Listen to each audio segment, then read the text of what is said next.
Alright, so last time we read through quite a few gray boxes. There's one more to go before we actually start the prologue. And this cautionary note is about implementing changes based on revisions to this special publication. So when NIST publishes these revisions, there are four primary types of changes made to the document. The first type is security controls or control enhancements, either added or withdrawn. You've seen that word before, I have. A withdrawn control means it's no longer necessary. And these controls are being added and taken away from appendices F and G. And they're cheating here by adding more information. All this should probably go into number 2. If I'm reading this right, they're saying some security controls can be even moved up and down from the different low, moderate, and high baselines. They should have just made that the second point though. And then they would have needed to say there are 5 primary types of changes. But our real second type of change is when supplemental guidance is modified. The third type is when material in the main chapters or appendices is modified.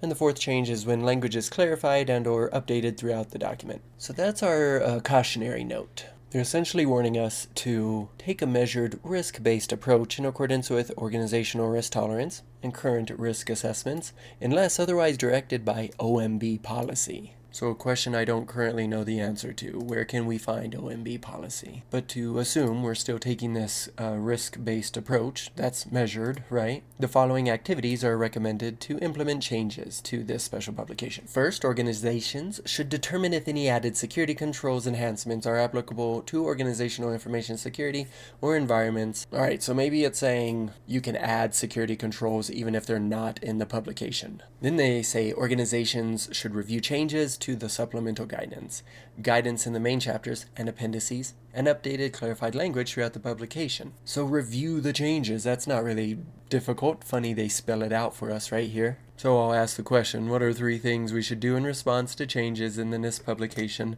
Okay, the first one is we should add any security controls we see fit. Nope, I'm reading that wrong just to keep you on your toes. Toes. I pronounce that weird. So when there's a change, an organization should see if that added security needs to be implemented. Like, is that new security applicable? My huge mistake there makes me ask this question though, like, are we allowed, I know it's depending on the organization, but whatever organization you're in, this is maybe a good question to ask. Like, can we add our own security controls, or is there some sort of process that would go through to get it implemented? Would we be contacting NIST to see if the new idea security control should be implemented? Okay, so the first thing we should do, focus on the question, is see if the new security control is applicable. The second thing we should do, review the changes in the supplemental guidance. And the third thing we should do, once the changes are integrated into the established continuous monitoring process, we should then see if any active threats is our new highest priority. Modifications such as changes to templates or minor language changes in policy or procedures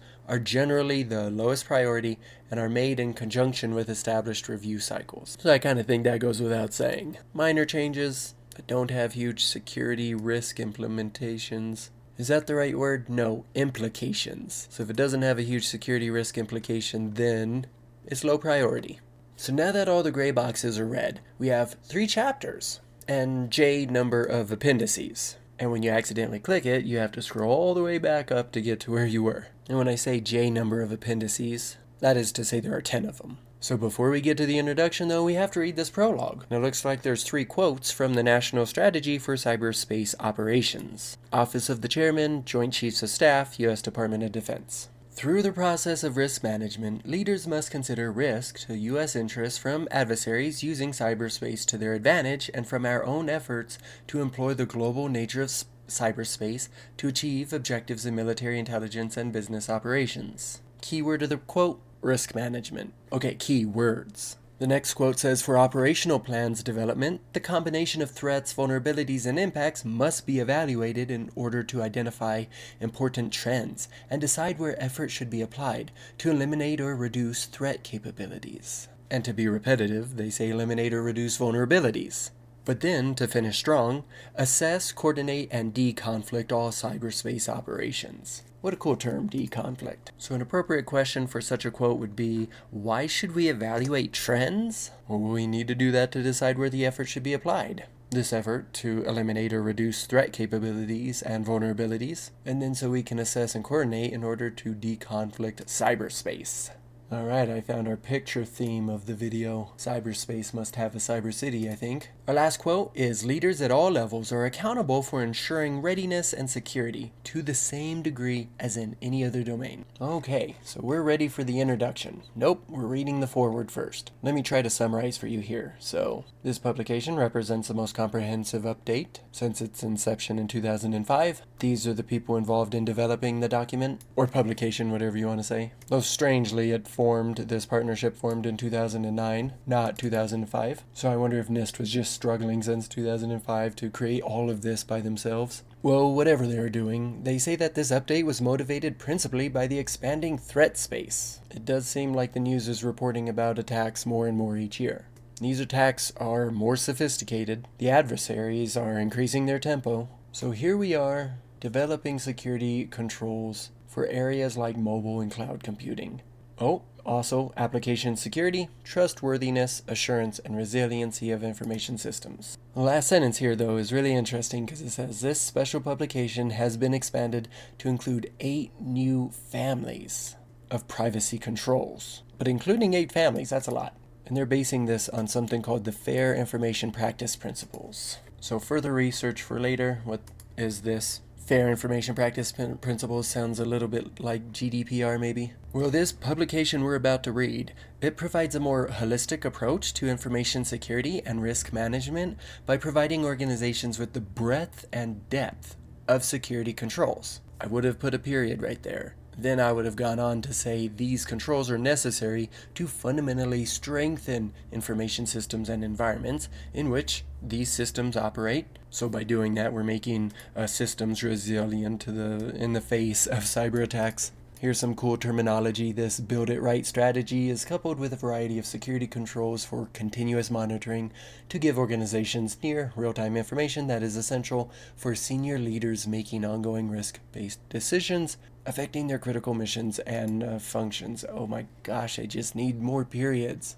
Well, here's our question. What's the name of the strategy NIST hopes organizations employ? We're going to call this the Build It Right strategy. And yeah, I could totally buy into that. We are trying to provide real-time information essential for our senior leaders to make their decisions. Someone once told me it's their organization's goal to mitigate, even annoy, the adversaries of their systems. So to take advantage of this expanded set of security controls, they employ this concept of overlays. Overlays provide a structured approach to help organizations tailor security control baselines and develop specialized security plans that can be applied to specific missions, business functions, environments, or operations technology. Okay, right here we gotta ask, what are overlays? It's a structured approach to use your security controls and specialized security plans for specific areas. They say functions, environments, and technologies. This specialization approach is important as the number of threat-driven controls and control enhancements in the catalog increases and organizations... Okay, so the number of threat-driven controls are increasing in the catalogs and organizations are developing risk management strategies. Since both of these things are happening, these overlays will help us address specific protection needs.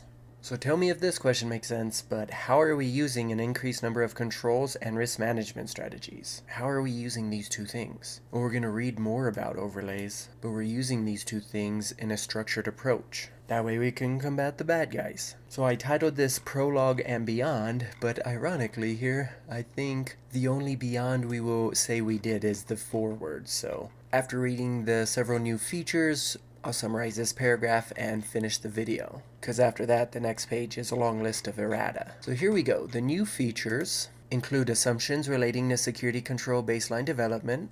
Assumptions are interesting. And let's see if we can do this. I said in one word each. Let's name the 7 new features. So first one is assumptions. New feature, assumptions relating to the security control. The next one is expanded, updated, and streamlined tailoring guidance. I would just say guidance for that one. A new feature in terms of guidance. Alright, additional assignment and selection statement options for security and privacy controls. Maybe 2 words, and statement options are a new feature. Descriptive names for security and privacy controls. Consolidated tables for security controls and control enhancements by family with baseline allocations. I like tables. They're better than paragraphs usually. More tables for security controls that support development, evaluation, and operational assurance. And our last one is mapping tables for the International Security Standard. Alright, the last three is like tables galore. So the final paragraph in this foreword, though, is about the security and control policies.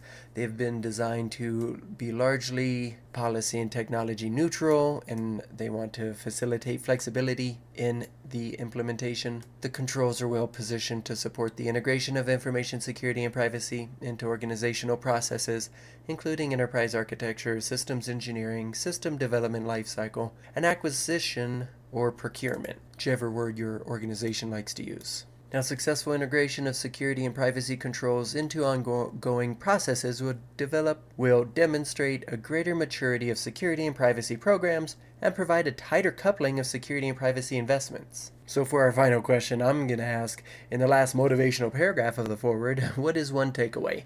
I guess it would be just more apropos to say, if you use the security and privacy controls, you'll be demonstrating a greater maturity of security in your organization. And that's coming from the Joint Task Force.